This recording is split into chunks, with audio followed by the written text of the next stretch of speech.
Powder pigeon fan ক্লাবের বাৎসরিক যে অনুষ্ঠান, কয়েক বছর ধরেই তারা এই অনুষ্ঠান করতেছে আলহামদুলিল্লাহ। যেখানে দেখা যায় যে অনেক ক্লাবই টুর্নামেন্টের আয়োজন করে, অনেকে প্রোগ্রামও হয় না। তাদেরকে ধন্যবাদ দিই যে শত প্রতিকূলতার মাঝেও ছোট পরিসরে হলেও তাদের অনুষ্ঠানগুলি আয়োজন তারা করতেছে। এটা ক্লাবের সদস্যদের জন্য একটা উৎসাহমূলক অনুষ্ঠান। ক্লাবের পরিচালনা যারা আছে প্রত্যেকেই ব্যস্ত মানুষ, কেউ ব্যবসা করে, কেউ চাকরি করে, তার মধ্যেও এই আয়োজন করা, আমি নিজে কয়েকটা প্রোগ্রাম করে বুঝছি যে এটা খুব কঠিন একটা কাজ।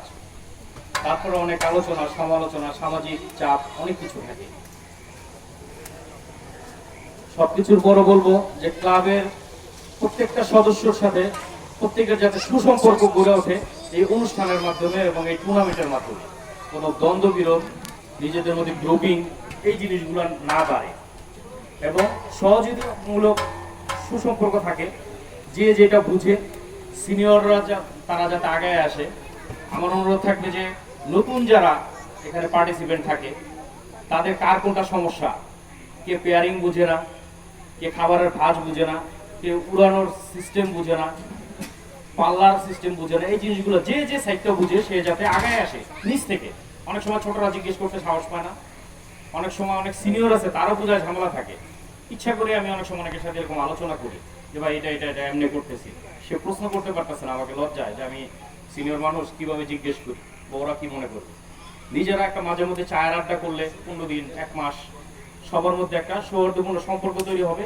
যার যে ঘাটতিগুলো আছে সেই জিনিসগুলো যাতে কাইটা ওঠে, এইটাই মূলত ক্লাবের উদ্দেশ্য হওয়া উচিত কৌতুক সংক্রান্ত যে কোনো বিষয়। এইখানে যদি এমন হয় যে না আলাদা 4-5টা গ্রুপ থাকে, নিজেদের মধ্যে দ্বন্দ্ব থাকে এবং যে জানে সে নিজের মধ্যে রেখে দিল, কোনো কৃতিত্ব নাই।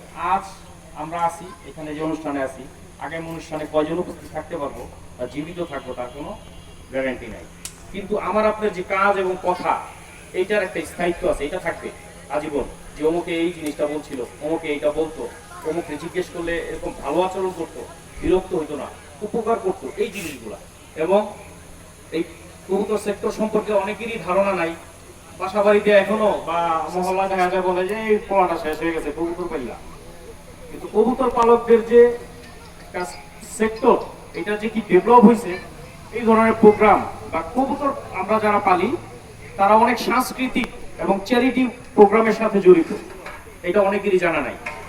এই কবুতর সেক্টর থেকে দেখা গেছে যে কবুতর পালকের কারো ক্যান্সার, আমরা 2 লাখ 3 লাখ 4 লাখ টাকা কালেকশন করে তার জন্য আমরা ডোনেশন দিছি সবাই মিলে। হার্টের সমস্যা কারো বাচ্চার কবুতর পালকের, আমরা 5 লাখ 6 লাখ 8 লাখ টাকা পর্যন্ত তুলছি, এরকম রেকর্ড আছে। পরে সেই টাকা অন্যান্য যা লাগছে তার জন্য দিয়ে বাকি অন্যান্যদের জন্য দিছি, যেটা অনেক সেক্টরের মানুষ কল্পনা করতে পারে। বড় ভাই মাদকের একটা বিষয় তুলছে, খুব মারাত্মক একটা জিনিস। মাদক বিগত 10-15 বছরে অনেক বাড়ছে, বড় ভাই কথা প্রসঙ্গে বলি। কিন্তু সবচেয়ে ভয়ঙ্কর যে বিষয়টা, এই জিনিস নিয়ে যার কাছে যাবেন তারাই এগুলো মূল হোতা।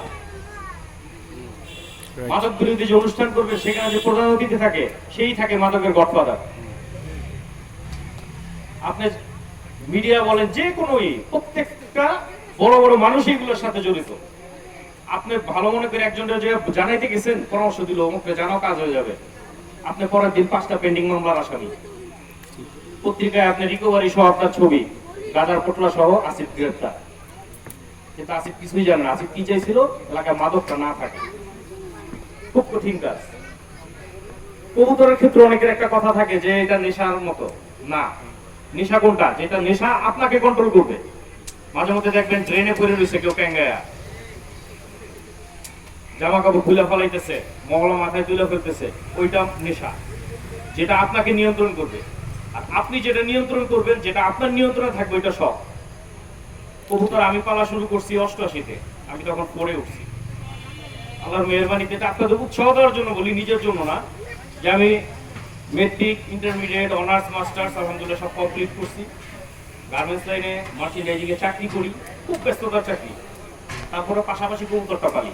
আপনি সবকিছুর পাশে রাখবেন, পড়াশোনা ঠিক রাখবেন, ব্যবসা ঠিক রাখবেন, পরিবার ঠিক রাখবেন, তারপরে কবুতর। রাইট। অনেকে বলে ভাই কবুতর বেলা লাইফ শেষ করে ফেলাইলাম, এই কথাটা আমি পছন্দ করি না, আমি গ্রহণও করি না। ঠিক। না, শখের জন্য সুখ বাদ দেওয়া যাবে না। সবসময় মনে রাখবেন আপনার অর্থনৈতিক যোগ্যতা আছে, সব আছে, আপনার আর্থিক যোগ্যতা আছে, আপনি 20,000 টাকা দিয়ে একটা লোক রেখা কবুতর পালেন।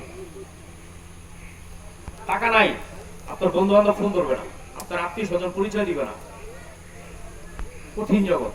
অতএব পড়াশোনা ঠিক রাখেন, চাকরি ঠিক রাখেন, ব্যবসা ঠিক রাখেন, পরিবার ঠিক রাখেন, তারপরে যদি পালেন কোনো অবজেকশন নাই। পালতেই হবে এমন কোনো কথা নাই, আছে? কোনো কিছুর ক্ষতি করে কবুতর পালা যাবে না, এটা আমার অনুরোধ। অনেকে মনে করতে পারে যে ভাই আপনি কবুতর নিজে পালেন, আমার অনুৎসাহিত না।